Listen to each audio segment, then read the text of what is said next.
આ ડ્રેસ નથી મળ્યો અને છત્રીનું જે આખી મેટર છે એ આખું શિડ્યુલ છે એ એની ગ્રાન્ટ ફળવાઈ ચૂકી છે તો કેમ નથી આપી એ પણ સવાલ છે ને અત્યાર સુધી. અત્યારે તો વરસાદ પૂરો થવાયો ત્યારે આ લોકો ક્યાંક ને ક્યાંક પૂરેપૂરો ભ્રષ્ટાચાર કર્યો છે ને પૈસા વાપરી બેઠા છે.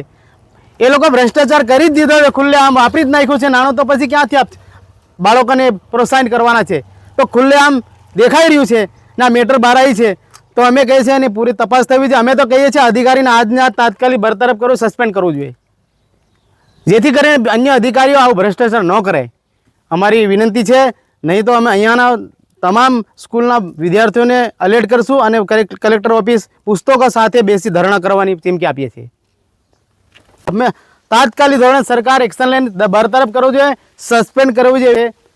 અમારા આદિવાસી વિસ્તારના બાળકોને આવો અન્યાય થશે શિક્ષણની અંદર તો અમે સાખી લેવાના નથી.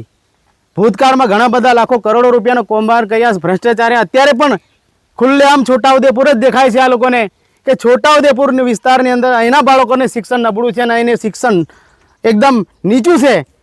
એને કેમ નીચું રાખવા માટે કરોડો રૂપિયાનો બહારના અધિકારીઓ ભ્રષ્ટાચાર કરી રહ્યા છે, ખુલ્લેઆમ કરી રહ્યા છે, દેખાઈ રહ્યું છે. આજે પણ આ ચિત્ર દેખાય છે. બાળકોના ગણવેશને લઈને અમને નીચે જ્યારે જમવા માટેનો પૈસો જ્યારે ખર્ચ પડતો હોય એના પર પણ તરફ મારવાનું કામ કરતો હતો. અહીંના પ્રશાસન પ્રતિનિધિઓને અમે કહીએ છીએ કે અહીંના લોકો તમને મતો આપીને મોકલેલા હતા પણ કોઈ બોલવા તૈયાર નથી. તો આજે અમારા છોટાઉદેપુરમાં જે છોટાઉદેપુર તાલુકાના સહિત બીજા અન્ય 5 તાલુકાઓમાં પણ આ કસ્તુરબા ગાંધી વિદ્યાલય જે ચાલે છે, જેને KGB તરીકે ઓળખાય છે, અને એ દરેક જગ્યાએ તાલુકાઓમાં ચાલતી છે. અને આ હું 1-2 દિવસમાં જ સોશિયલ મીડિયામાં વધતા પેપરના પ્રેસ મીડિયામાં આવ્યું હતું, જ્યાં છોકરીઓ જે ભણે છે, જે અમારા સમસ્ત છોટાઉદેપુરની આદિવાસી બાલિકાઓ ભણતી છે, આ બાલિકાઓ ભણવા અડધું સત્ર પતી ગયું ત્યાં સુધી છોકરીઓને જે શૂઝ એટલે કે બૂટ નથી મળ્યા, એમના યુનિફોર્મ એટલે જે ડ્રેસ નથી મળ્યો, એમને વરસાદમાં આવવા જવા માટે ઘણીક જગ્યાએ રેનકોટ પણ આપતા હોય છે, ઘણીક જગ્યાએ છત્રીઓ પણ આપતા હોય છે, તો એ પણ હજી વસ્તુઓ મળી નથી. અને ત્યારબાદ ત્યાં જે છોટાઉદેપુર જિલ્લા પ્રાથમિક શિક્ષણ અધિકારી દ્વારા આ સંચાલિત સ્કૂલો છે અને ત્યાં આ 1500થી વધારે બાળકો વિદ્યાર્થીનીઓ ભણે છે. ત્યાં આ દરેક જગ્યાએ આ તો આજે જોજની આ વસ્તુ આવી છે. અન્ય બીજે પણ જે શાળાઓ જે સંચાલિત છે એ શાળાઓની હાલત શું હશે? તો માન્ય જિલ્લા શિક્ષણ અધિકારીને અમારે એટલી જ વિનંતી છે કે આની તપાસ સંપૂર્ણપણે થવી જોઈએ, કારણ કે આ તમારા અધ્યક્ષપણા હેઠળ ચાલતી સ્કૂલો છે, વિદ્યાલયો છે. તો આમાં જો આ તપાસ ના થાય તો અમે માન્ય જિલ્લા કલેક્ટરશ્રીને અને માન્ય DDO જિલ્લા વિકાસ અધિકારીશ્રીને પણ અમે ખૂબ મોટા પાયે બધા ભેગા થઈને આંદોલન કરીશું અને આવેદનપત્ર પણ અમે આપવાની તૈયારી સાથે છે. બીજી વાત છે કે અહીંયા એપ્રિલથી એ લોકો એવું કહેતા હતા કે આ બધું અમે જિલ્લા કક્ષાએથી કરીશું, પણ આજ દિન સુધી આજની તારીખ સુધી કોઈ KGBમાં બૂટ નથી આવ્યા, મોજા નથી આવ્યા, યુનિફોર્મ નથી આવ્યા, દફતર નથી આવ્યા, છત્રી નથી આવી, કશું વસ્તુ આવેલ નથી.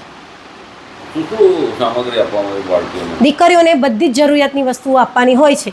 આ એક KGB કસ્તુરબા ગાંધી વિદ્યાલય એવો પ્રોજેક્ટ છે જેમાં ખરેખર જે ગરીબ દીકરીઓ છે, જેને મમ્મી પપ્પા નથી કે જે ભણી નથી શકતી, એના માટે બહુ સારો પ્રોજેક્ટ સરકાર દ્વારા ચલાવવામાં આવે છે. અને આજે મેં એ દીકરીઓ માટે 4 વર્ષ જે કામ કર્યું છે, 175 દીકરીઓની હું મા બની છું, એનો મને ગર્વ છે. અને આજે આપણા છોટાઉદેપુરના કલેક્ટર મેડમ બી ગાર્ગી મેડમ છે, આજે શિક્ષણ મંત્રી છે જે રેવાબેન જાડેજા સાહેબ બેન છે, એમની પ્રેરણાને લઈને અમે આજે આ કામ કરી રહ્યા છે કે આજે જો આ મેડમ શ્રી આટલું બધું સારું કામ કરતા હોય તો અમને જો આ તક મળી હોય તો એ તક અમે કેમ ઉપયોગ ના કરીને દીકરીઓની સેવા કેમ ના કરીએ?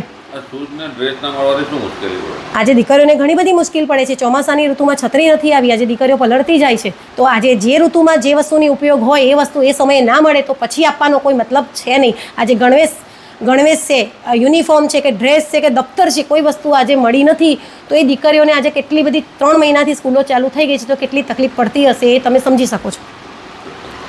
જિલ્લામાં કેટલી કસ્તુરબા ગાંધી વિદ્યાલય ચાલે, કેટલી વિદ્યાર્થીનીઓ છે અને ડ્રેસ કેટલાને નથી મળ્યા? છોટાઉદેપુર જિલ્લામાં કુલ 8 KGB આવેલી છે. 8 KGBમાં કુલ 1500 દીકરીઓ હાલ રહીને નજીકની માધ્યમિક અને પ્રાથમિક શાળામાં અભ્યાસ કરે છે. અને ડ્રેસ ને સ્કૂલ શૂઝ ને દફતર ને તમામ વસ્તુઓ નથી મળી, 2 માસ વીતી ગયા.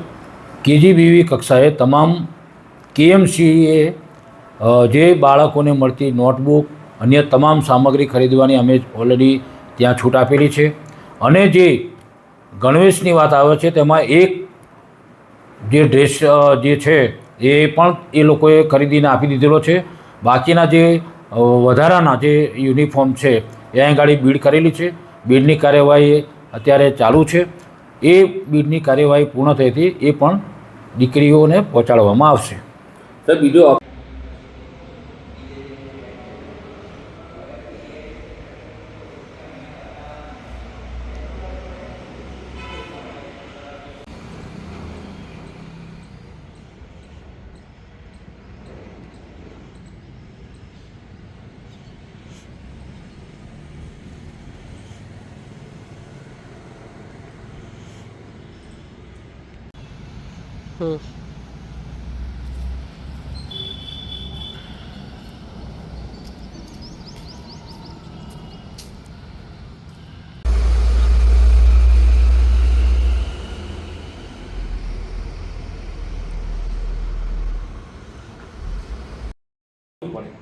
બરાબર, એમને ડાયરેક્ટ તમે આક્ષેપ મૂકી ખોટા કહેવાય કોઈ પણ મુકાય નહીં એમ. પછી તમે એને છે ને બહુ વધારે ખેંચો મજા તમે બે જણ લડવાનું ના, અમે કોઈ લડવાની વાત જ નહીં. મારે તો કોઈ લેવા દેવા જ નહીં. આમાં અંદરનું બધું બહુ વસ્તુ બધી બહાર ના.